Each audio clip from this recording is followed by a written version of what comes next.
kama ulivyokuwa unashuka kwenye bustani ya Eden na kutembelea Adamu na Hawa. Baba, umeshuka ili Baba wa rehema useme pamoja nasi. Neno lako Baba lipite kwenye afya za watakatifu wako Bwana, na kuziweka sawa Bwana. Ing'oe mapando yote, ivunje madhabahu zote, na Baba neno lako lisimame Baba katika nafsi, roho na mwili wa kila mmoja. Neno lako lisimame kwenye taifa letu. Ilinde viongozi wetu Baba wa rehema. Iepushe taifa letu na mabaya yote. Neno lako Baba wa rehema ilinde na mipaka yetu. Neno lako ilete amani Baba wa rehema. Pasipo neno lako Baba wa rehema kusahau kugusa Baba katika uchumi wetu. Uchumi Baba wa rehema taifa letu na uchumi wa kila mmoja Baba wa rehema. Nami nalitukuza jina lako, maana neno hilo Baba litagusa na mataifa yote. Asante Jehova mweza wa yote. Sema na watakatifu wako kupitia Baba kinywa changu, na katika jina la yeye aliyekuwepo naye aliyopo naye atakaye kuwepo, na wote tuseme amen. Amen. Jana tulikuwa kwenye tuliendelea kuanzia sura 14 mpaka sura 15. Tuliona habari za Samsoni kwenda kutafuta kuoa binti wa Kifilisti, na hatimaye tukaona sherehe ya harusi, tukaona Samsoni akianza utenda wa mabaya wa Filisti. Lakini Samsoni tukaona ya kuwa Samsoni alikuwa ni mnadhiri lakini asiyemtii Bwana. Samsoni alikuwa ametengwa kwa ajili ya Bwana. Ni sawasawa na sisi wa Agano Jipya, tumetengwa kwa ajili ya Bwana. Tumetengwaje? Ukisoma kwenye waraka wa kwanza wa Petro sura ya 2 mstari wa 9 mpaka 11, nyinyi ambayo hamkuwa taifa, sasa mmekuwa taifa teule, mmekuwa taifa la kimakwani, mmekuwa ni uzao mteule, ili mkatangaze fadhili za Bwana. Umeona, sasa sisi tumetengwa kwa ajili ya kutangaza fadhili. Fadhili za Bwana ni kutangaza injili yake. Lakini sasa hebu tuende leo kwenye sura ya 16 tuone habari za Samsoni na mwisho wake, alafu uone habari za Samsoni na Delila, alafu ni kuonyeshe Delila wako ni nani. Kila mtu hapa ana Delila wake. Ni kuonyeshe leo Delila wako ni nani. Ni kuonyeshe Wafilisti wako ni wakina nani. Ni waonyeshe wale wafalme wa Kifilisti ni wakina nani, na Wafilisti na Filisti ni nani, alafu ni kuonyeshe Delila wako ambayo anakujaribuje, anakusumbuaje. Mdomo wake una asali, lakini moyo wake umejaa fira. Hebu twende. Moyo wake umejaa sumu kali. Soma kwa jina la Yesu. Bila shaka Samsoni akaenda Gaza, akaona huko mwanamke kahaba, akaingia kwake. Toba. Samsoni, wewe juzi ndio ulikuwepo huko chini huko Timna. Ina maana tena umeenda tena kwa kahaba huko. Hebu tuende. Watu wa Gaza wakaambiwa ya kwamba huyo Samsoni amekuja huko. Wakamzingira, wakamvizia usiku kucha penye lango la mji. Wakanyamaza kimya usiku kucha, wakisema na tungoje mpaka mapambazuko ndipo tutamuua. Umeona? Tayari Samsoni ameenda kwenye moja kati ya miji ile mitano ya Filisti. Moja kati ya miji ya Filisti, miji hiyo ilikuwa ni mitano. Na katika miji hiyo mitano, Gaza, mji wa Gaza ulikuwa ndio makao makuu ya miji hiyo mitano. Gaza ilikuwa inaitwa mji wa Gathi. Ndio maana kuna mtu Mfilisti mmoja alikuwa anaitwa fulani wa Gathi. Umeona sasa? Gaza jina lake lingine ilikuwa ni Gathi. Umeona sasa? Gaza ilikuwa ni makao makuu. Lakini Samsoni anapokwenda Gaza, katika enzi hizo mji ulikuwa unakuwa ndani ya boma. Ina maana ukifika usiku inafanywaje? Ikafungwa. So ndio maana Samsoni alipoingia ni sawasawa na wale wapelelezi tulioona kwenye Yoshua sura ya 2 walipoingia kwenye mji wa Yeriko. Tayari mji wa Yeriko ilikuwa na wapelelezi wake ambao ilikuwa inapeleleza mambo yanayotokea pale na kupelekea mtawala. Tayari na Gaza nao Samsoni anapoingia pale akaona kahaba. kaingia kwa kahaba, anapumzika kule. Wale watu wakasema, huyu sije alikuwa anatenda mabaya, aliyechoma mashamba yetu. Kinachofuata ni nini? Sasa tumvizie atakavyokuwa ameamka kitoka kwa kahaba. Sasa panapopambazuka pale pale tutammaliza. Hebu twende. Basi Samsoni akalala hata usiku wa manane, akaondoka. Analala wapi? Samsoni analala kwa kahaba. Nani huyu? Mnadhiri wa Bwana. Nani huyu? Mwamini. Nani huyu? Bishop. Nani huyu? Mchungaji. Wachungaji nao wanakwenda kwenye shoti, wanaita alikuja kwa ajili ya shoti. Wewe hamna hayo wachungaji, mnaita magarini, mnaenda kule kwenye madanguro. Yesu wangu, mnataka kupeleka watu motoni. Mmekuwa Samsoni. Nasema hivi, unaweza ukafanya usiku usijue. Samsoni akwenda Gaza. Nimefanya utafiti. Samsoni akwenda Gaza mchana. Samsoni aliingia kwenye mji ule usiku, na aliingia pale amevaa, amejifunika tofauti. Nitakuletea picha iliyochorwa alivyojifunika gubigubi anapoingia pale ili asionekane, lakini watu wanakuona. Ndio maana dhambi unayetenda gizani, giza ina masikio, giza ina macho. Siku ulikuwa unakwenda saa 7 usiku, unarudi saa 9. Siku tumbo limeanza sasa kuongea, sasa tumbo limeanza kubadilika. Sasa utasema tu ya kuwa nilikuwa naenda saa 7 usiku, natoka narudi saa 9 usiku. Nasema hivi, ukiwa peke yako, jua kabisa kuwa Mungu, jicho la Bwana linakutazama. Ndio maana jicho la Bwana huzunguka duniani mwote apate kutazama walio wa kwake. Sasa wewe ni wa Mungu, tena unao njia za uchochoro, tena unao njia ya mkato. Unachofanya sehemu ambayo unaona uko peke yako, jua kabisa mnaye Mungu pale. Samsoni anaingia kwa kahaba. Lakini Samsoni sio mbaya kama Samsoni hakuwa ni mnadhiri wa Bwana, si ndio? Lakini huyo mtu ni mnadhiri wa Bwana aliyebeba jukumu nzito. Sawa sawa na sisi waagizo kuu, sisi wana wa Injili tuliyebeba Injili ya kweli. Ukianza kufanya mauzauza, usianza kufanya figisu, huwezi ukafikisha Injili inavyotakiwa. Maana watakatifu wa Bwana, shetani anakutafuta wewe. Umeona Samsoni anaingia pale, lakini kumbuka ya kuwa pamoja na alijifunika gubigubi, lakini wakajua kabisa wameshaweka gadi nje. Hebu tuone. Pamoja na Samsoni alikuwa anatumia nguvu yake aliyo nayo, lakini sio vizuri. Kwa sababu gani? Samsoni alikataa hata ushauri wa Manoa, baba yake na mama yake, maana wale waliambiwa jinsi ya kulelewa Samsoni. Lakini Samsoni anafanya anachotaka. Watakatifu wa Bwana,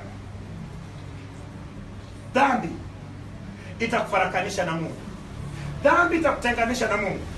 Watakatifu wa Bwana, ukitaka kuwa rafiki wa Mungu, kaa mbali na dhambi. Najua watu waliyekuwa mashujaa, lakini dhambi iliwaangusha. Ukitaka uone mtu anaanguka, wacha Mungu acha nikwambie. Mimi nakwambia, uwe mama, uwe bibi, dhambi itakutafuta. Na wacha nikwambie, of course wewe pombe haiwezi kukutafuta, maana hunywi pombe. Lakini ukiwa bibi, yule mzee ataanza kuwa anaanza kuvaa vizuri, alafu maneno yake matamu. Uwe makini na huyo mzee huyo. Uwe makini na huyo mzee huyo. Wakaka tupo, wababa tupo. Nasema hivi, Samsoni anaweza kawa hata mwanamama ama bibi. Nasema hivi, wewe kitakachokupata ni nini? Uzizi kwenye ulimwengu wa kawaida ama ulimwengu wa kiroho. Unaweza kusema mzee huyu anavaa suti nzuri, yes mzee, yes. Chia. Shetani anakuchungulia kwa jicho la tofauti. Samsoni hakupashwa kuyafanya hayo. Samsoni alibeba tumaini ya taifa la Israeli. Sema, mimi nimebeba tumaini la Injili ya kweli. Mimi nimebeba tumaini la Injili ya kweli. Nitasimamia ukweli. Nitasimamia ukweli. Na Bwana niwezeshe. Na Bwana niwezeshe. Bwana hata kuwezesha tu kama wewe. Wacha Mungu acha nikwambie, maamuzi ya kushinda dhambi ni ya kwako. Mungu wala sio dikteta. Mungu bila shaka ameweka mbele yako uchague uhai na mauti, lakini anakuambia usichague mauti, utakufa. Chagua nini? Chagua uzima upate kuishi. Lakini habari za kuchagua dhambi, ndio maana unaona mimi ninaposimama mbele ya watu, hata ukianza kuniambia omba Mungu mlinde mchungaji ili asifanye dhambi, wewe moyo wa mwanadamu una tabia kufisha. Mtu kama mzinzi tu, mtu kama kibwengo tu. Mtu kama na kibwengo anatakiwa bwenguliwe tu, vibwengo vitoke. Lakini shida ni nini? Kuna mtu mwingine kaokoka, anapookoka hajafunguliwa vifungo, tayari anapewa uongozi kwa sababu ana vichenji vyake, anaweza akatoa sadaka, anaweza akatoa fungu la 10, anapewa kiongozi. Anapopewa uongozi tayari mtu huyu tabia zake zipo lakini zimejificha. Lakini kumbuka, mtu huyu hajafunguliwa vifungo, misingi jakaa vizuri kwake. Kinachofuata ni nini? Dhambi inaanza kumzinga kwa wepesi. Anakuja na kuwa mchungaji, hakuna aliyemfungua vifungo. Anatembea akiona mwanamke odeni na mtoka hata ya ungwa ni kidogo. Akisema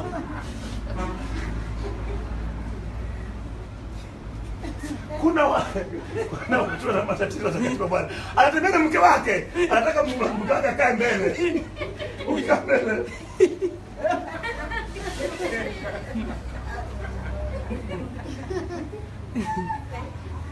Ndio maana wamama wengine hawataki kutembea kuongozana na waume zao, maana wanajua wanatoka na udenda kama nyau. Amesikia harufu ya nyama inayechomwa. Nasema hivyo takatifu wa Bwana. Mwili huu ni wa kwako. Una jukumu la kuitawala na kuiongoza. Ndio maana watakatifu wa Bwana, moja kati ya njia ambayo inisaidia mimi kuweza hata kushinda dhambi ni kuitisha mwili wangu kupitia kufunga. Unavyoitisha mwili wako inakutii. Hii ni moja kati ya njia ambayo inanisaidia. Ukiweza kuitisha mwili wako, mara nyingi hata kufunga yenyewe watu hawafungi. Unavyoambia ukifunga Bwana unaweza kanywa juisi. So kisha mwambia mshirika hivyo, asubuhi amechukua juisi kubwa nzito, anapiga kwanza, ananena kwa lugha, ameshiba. Ikifika saa 6 hivi tena anachukua juisi yake nzito. Usimtanie Mungu atakatifu Bwana. Kama unafunga funga Bwana.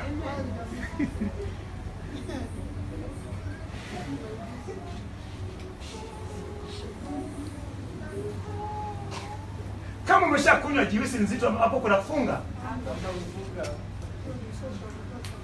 Hata mtu anayekunywa maji awe ni mtu ambaye ana special case. Kuna mtu ambayo ana jambo la dharura anaweza karuhusiwa kunywa maji. Lakini tunapofunga tufunge. Itishe hii mwili. Mimi mwili wangu nilimwambia hivi, mwili usinitanie. Usinichefue kabisa, maana nisije nikafunga kabisa. Naweza nikafunga mfululizo, yani mpaka mwili usinitanie kabisa. So mwili wangu unanibembeleza, kwa sababu asiponibembeleza naweza nikafunga nikaunganisha, nisile niunganishe mpaka kesho. Nini? Naambia mwili wangu lazima umtii aliyoko ndani yangu. Unapotisha mwili wako katika mapenzi ya Mungu, hata hizi tabia, watu wa Mungu, acha nikwambie, Samsoni kilichokosekana kwake hakukaa kwenye Torati. Umeona sasa? Wewe ni mnadhiri wa Bwana, utaona pale anajimwaga, anafunguka. Alafu cha ajabu watu wa Mungu, kwani nikuulize, Delila aliolewa na Samsoni ama Samsoni ndiye aliolewa na Delila? Delila alikuwa nyumbani kwao, kwenye nyumba yake. Ni Samsoni mteremkaji kwenda kule kwenye miji ya Filisti. Alikuwa anatishiwa, wanakuja, lakini nyumba yenyewe Samsoni alikuwa ajui vimba vyake. Ndio maana Wafilisti wanaletwa, wanafichwa kwenye nyumba kule. Wakisoma wameshatoka. Samsoni ndiye aliyekuwa ameolewa. Samsoni alikuwa ameenda. Umejua kuna wakati mwingine usipoolewa mambo mengine huwezi kuelewa vizuri. Hata yule wa kwanza alimuoa kidogo tu, kashanuna, kashamwacha huko huko. Kwa nini sirudi baba mkwe, kashangafilika, kashampa rafiki yake? Hebu twende tuone habari za huyu Samsoni, alafu tuone kabisa ya kuwa wewe ni Samsoni, sio Samsoni. Kama wewe ni Samsoni, Delila wako ni nini? Yupo Delila, nitakuonyesha leo. Ukimtambua Delila, Delila na kuvutaje? Delila na kubembelezaje? Delila ni mzuri kweli kwenye kubembeleza. Kaweka asali kwenye mdomo, kwenye moyo wake kuna sumu bila kali. Hebu twende. Akaondoka katikati ya usiku, akaishika milango ya lango la mji na miimo yake miwili, akaing'oa pamoja na komeo lake. Watakatifu wa Bwana, huo mlango na mwimo na komeo haikuwa mlango kama ule unayeuona pale. Ulikuwa ni mji ambayo ukuta wake, unakuta ukuta inaweza ikawa ni unene wake hivi, upana wake unaweza ukawa ni mita 3, alafu imekwenda juu kabisa kule. So mlango wake, alafu huo mlango akaung'oa na komeo yake na mwimo, akaubeba, akatoka Gaza ama Gathi, akaenda mpaka ile mlima wa Hebroni ambayo ni maili 38, ameubeba mgongoni. So wale walinzi walivyoona ameng'oa geti amebeba, hawakudhibiti kwa mkaribia, wakasema hii habari nyingine. So alikuwa amezunguka. Hebu tuende maana tunaona wale wamezunguka, lakini mbona Samsoni ametoka usiku wa maneno hawakufuatilia? Alipong'oa geti kaweka mgongoni, wakajaribu kufuatilia, akasema habari hizo tuachane nazo. Geti ambayo huwezi kubeba nyinyi hata kama mkiwa watu 200.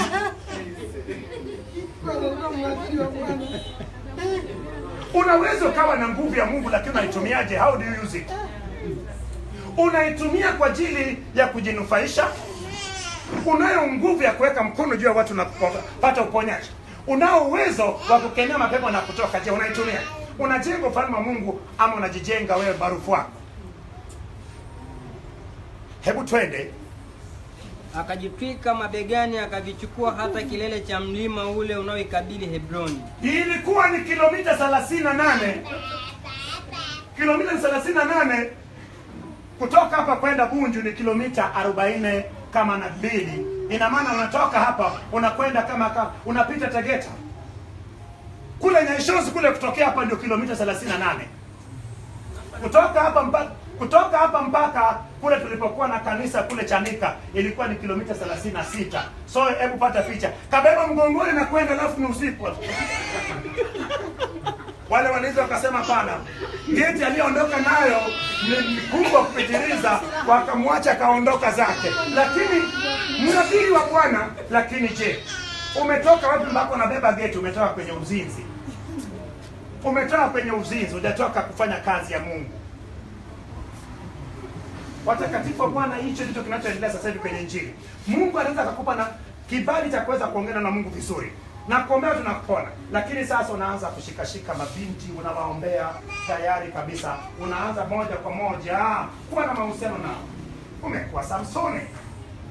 Na ndio maana Samsoni kwa uwezo aliyepewa na kazi aliyefanya ilikuwa kidogo sana. Kazi aliyefanya hakufanya hata nusu ya kazi aliyetumwa. Ndio maana Wafilisti wakaja wakatawala muda mrefu mpaka wakati wa Daudi. Lakini aliyepewa nguvu ya kumaliza Wafilisti alikuwa ni Samsoni.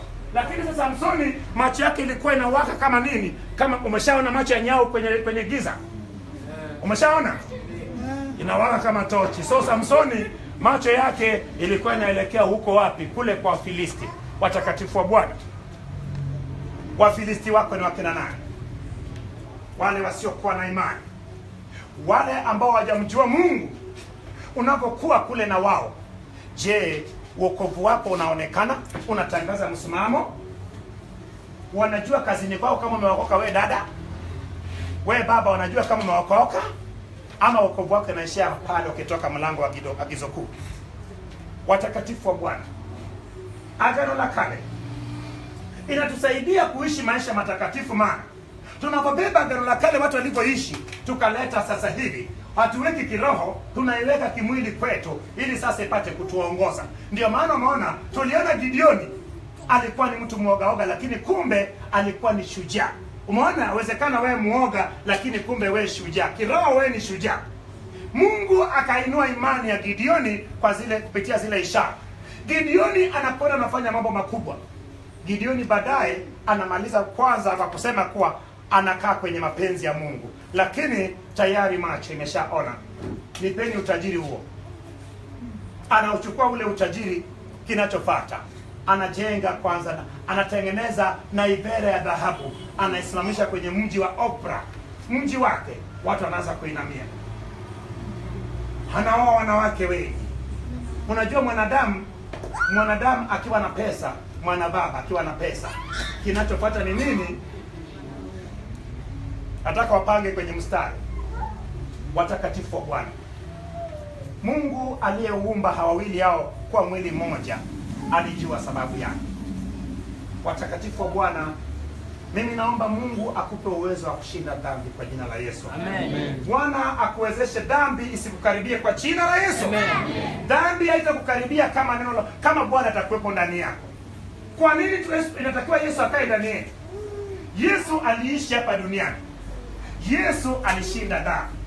Umeona sasa? Ndio maana Yesu asipokaa ndani yako huwezi kushinda dhambi. Ndio maana aliyeshinda dhambi lazima kae ndani yako ili ushinde dhambi. Sema uliyeshinda dhambi. Uliyeshinda dhambi. Kaa ndani yangu. Kaa ndani yangu. Ili uniwezeshe. Nipate kushinda dhambi. Nipate kushinda dhambi. Katika jina la Yesu. Katika jina la Yesu. Akuwezeshe na ushinde dhambi kwa damu ya Yesu. Amen. Umeona sasa? Mimi kuna dhambi ilikuwa inanisumbua sana. Ilikuwa ni dhambi ya hasira na kutokusamehe. Ilifanya nisijue neno la Mungu. Nilikuwa neno la Mungu, yaani ukinikwaza kidogo, namwambia Yesu, kaa pembeni kwanza kidogo, kwanza tumalizane na huyu bwana kwanza, ndio nakumbuka Yesu baadaye. Lakini neno la Mungu lilikuwa ikai ndani yangu. Mungu alivyonionyesha kosa langu. Watakatifu wa Bwana, Adamu akushinda dhambi kwa sababu gani? Adamu akushinda dhambi kwa sababu Adamu asingeweza yote katika yeye. Umeona, sisi tunaye Roho Mtakatifu anayekaa ndani yetu. Umeona sasa, ambayo yeye ndiyo anayetuwezesha kuyashinda yote. Adamu pamoja na kuwa wa kiroho, lakini hakushinda dhambi. Umeona sasa, dhambi ilimshinda Adamu, lakini sisi tunayaweza yote katika yeye aliyeshinda dhambi. Sema, katika aliyeshinda dhambi. Katika aliyeshinda dhambi. Nitashinda dhambi. Nitashinda dhambi. Nitashinda dhambi. Nitashinda dhambi. Shinda dhambi katika yeye aliyeshinda dhambi kwa jina la Yesu. Amen. Ikawa baada ya hayo akampenda mwanamke mmoja katika bonde la Soreki, jina lake akiitwa Delila. Umesikia sasa? Samsoni anakata mti, anafanya nini? Anakata mti, anafanya nini? Lakini sasa, watakatifu wa Bwana, yawezekana nawe kuna aina fulani ya wanaume wanakukujia wewe. Yawezekana aina fulani ya wanaume wanakujia wewe. Aina fulani ya wanawake walikuwa wanamjia Samsoni, wanayetoka kule Filisti. We makini kabisa. Kwa nini anakata na kupanda pale kwa Filisti? Alikuwa anatafutwa pale. Kuna mtu ambaye wewe aina fulani ya wanaume ndio wanayekufuata. Hujaolewa, lakini anayekuja na kuambia, bwana, anakudanganya, mimi bwana tumeachana na mke wangu. Ukimwangalia unasema, mbona baba huyu mtu mzima tu, kumbe ana mke wake na watoto. Unajua bwana, nataka nikuweke bwana nyumba ndogo. Mwambie, nani anapendaga kuwa nyumba ndogo? Nataka kuwa nyumba kubwa. Kataa kuwa nyumba ndogo, mwambie nataka kuwa nyumba gani? Kubwa. Wanayekuja wote wanawake zao. Mwambie, bwana, mimi nataka yule ambayo mimi ni ubavu wake. Mwambie, wewe ubavu wako unayo, pisha njia nipite kwa jina la Yesu. Atapisha njia, maana atajua umejua ukweli. Watakatifu wa Bwana, kila kinachong'aa sio dhahabu. Uwe makini kabisa. Watakatifu wa Bwana, usifanye chochote ama kuchukua maamuzi yote pasipo kumtegemea Bwana. Tumefundishwa kweli. Tumeanza kwa Musa. Tumeona wakina Haruni. Wewe ni Haruni. Haruni pasipo Musa alikuwa anaweza kitu?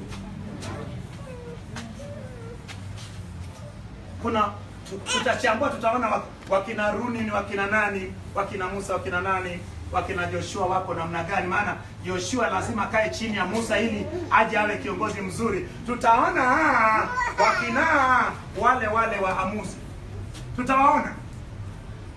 Hebu twende. Hao wakuu wa Filisti wakamwendea mbembeleza, upate kujua asili ya nguvu zake nyingi na jinsi tutakavyoweza kumshinda tupate. Walimwendea wapi Delila? Walimwendea Delila kwenye mji wao pale. Muona sasa, Delila alikuwa kule Filisti. Samsoni akaenda nyumbani kwa Delila. Sio Samsoni alimchukua Delila afanye nini? Akae kwao kule wapi? Zora. Anakaa kule kwa Filisti kwa sababu anayo nguvu za kimungu. Unaitumiaje ule uwepo wa Mungu iliyopo ndani yako? Unaitumia kwa ajili ya kujionyesha? Unatumia kwa ajili ya ujenzi wa ufalme wa Mungu? Tuitumie kwa ajili ya kujenga ufalme wa Mungu. Samsoni alikuwa na uwezo mkubwa sana, lakini huo uwezo wala haikumnufaisha. Alitumia kwa tamaa yake, hatimaye akafa kiroho na akaja akafa kimwili. Nasema hivyo watakatifu wa Bwana. Kama huwezi kujifunza kwenye habari za Samsoni, sijui utajifunza kwa habari ya nani. Lakini umeona watakatifu wa Bwana, kumbe Bwana, watu wa Mungu, Delila anataka ajue siri yako. Shetani anataka ajue siri yako. Siri yako ya wokovu ni nini? Unasomaje Biblia? Unafungaje? Ni nini na nini ambayo hautakiwi ufanye? Maana wewe ni nadhiri, sisi ni manadhiri. Hautakiwi uwe mwepesi wa kusema, bali mwepesi wa kusikia. Hautakiwi uwe mwepesi wa kukasirika, bali mwepesi wa kusamehe. Hautakiwi uwe mwepesi wa kununa. Ina maana dhambi zote kwetu zinakuwa ni najisi kama Samsoni alivyokuwa mnadhiri. Na sisi tumewekwa nadhiri ili tuishi maisha yanayempendeza Mungu. Sasa kinachofanyika nini? Shetani akishajua kabisa kuwa wewe ni mnadhiri, anajua kabisa kuwa hautakiwi seme sana bado usikie. Analeta story. Mtu anakuja kuchokona, bwana, umeonaje bwana? Wanatuchezea sana bwana. Watu hao wanatuchezea sana. Anakutibua alafu unaanza kufunguka. Unaanza sasa, badala ya kusikiliza unaanza kuongea. Anakukasirisha, unaanza kutukana, unasema acha kwanza nikuonyeshe rangi yako. Tayari wewe ni mnadhiri wa Bwana. Hautakiwi nini? Hautakiwi unywe pombe, hautakiwi wembe upite kichwani mwako, hautakiwi uguse mzoga, hautakiwi uguse dhambi, hautakiwi uguse mabaya yote, hautakiwi ushirikiane na mabaya. Ishi maisha matakatifu, ewe nadhiri wa Bwana. Amen. Ishi maisha matakatifu, ewe nadhiri wa Bwana. Amen. Wewe ni mnadhiri, ndio. Unadhiri wako ni kuishi maisha matakatifu, kukaa mbali na dhambi. Shetani atakuletea Delila. Delila yeye anataka kusawishi ili uende kinyume na Mungu. Ukitenda dhambi umeenda kinyume na nani? Na Mungu. So Delila wako anawezekana yule mnayefanya nao kazi. Delila wako anawezekana yule jirani yako. Delila wako anawezekana yule mliyesoma naye. Delila wako anawezekana kale karafiki kaka ambaye akija anaanza kuambia mambo ya mabaya tu. Maana akikusawishi ukitenda mabaya, tayari kumbuka uwepo wa Mungu unakuacha. Na uwepo wa Mungu inawezekana imeshakuacha lakini hujui. Samsoni hakujua, alijua kabisa nitatoka tena nitaenda kujinyosha alafu nguvu itakuja itawapiga. Akigusa kichwa nywele wazi. Akitoka nje akijinyosha amna kitu. Kumbe uwepo wa Bwana umeshatoweka. Na wakikukamata kwanza wananyofoa macho yako. Utashangaa katika huo mji wa Gaza. Huo mji wa Gaza ambao tulimwona Samsoni akibeba mlango. Samsoni atarudishwa pale, ametobolewa macho, amefungwa, ni mtumwa. Ni pale ndipo palipokuwa na hekalu la Dagoni. Hekalu lilikuwa inabeba watu wengi kuliko hekalu zote. Watakatifu wa Bwana. Eti paliwahi kuwa na nyumba ya miungu inayebeba eti juu ya ghorofa watu 3,000. Juu ya ghorofa, achie chini. Ile ilikuwa ni hekalu la Dagoni. Na nitakwambia leo Dagoni alikuwa ni nani. Dagoni alikuwa na mahusiano gani na Bwana, ili ujue kabisa kuwa Samsoni alionyesha uweza wake, lakini Samsoni alikuja kuaibishwa pale anawachezea machezo mpaka alivyoomba msamaha, ndipo Bwana akamrudi. Lakini Bwana namrudi, lakini ndio hivyo, macho ameshakwenda na maji, na wewe lazima sasa uende na maji. Hebu twende. Nasi tutakupa kila mtu fedha 1,100. Delila akamwambia Samsoni, tafadhali uniambie asili ya nguvu zako nyingi na jinsi uwezavyo kufungwa ili uteswe. Samsoni 1,100 ina maana tutakupa. Waliomwendea Delila walikuwa ni wale wafalme wa miji mitano. Kila mji ulikuwa na mfalme wake. So Wafilisti walikuwa na umoja wao katika ile miji mitano, wale wafalme wake wakamwendea. Ina maana kila mfalme angempa hela 1,000 na ngapi na 100. Ina maana ilitakiwa pate 5,500. Nilifanya hesabu nikajaribu kuona nikitumia ile fedha aliyenunuliwa nayo Yusufu ilikuwa ni fedha ngapi.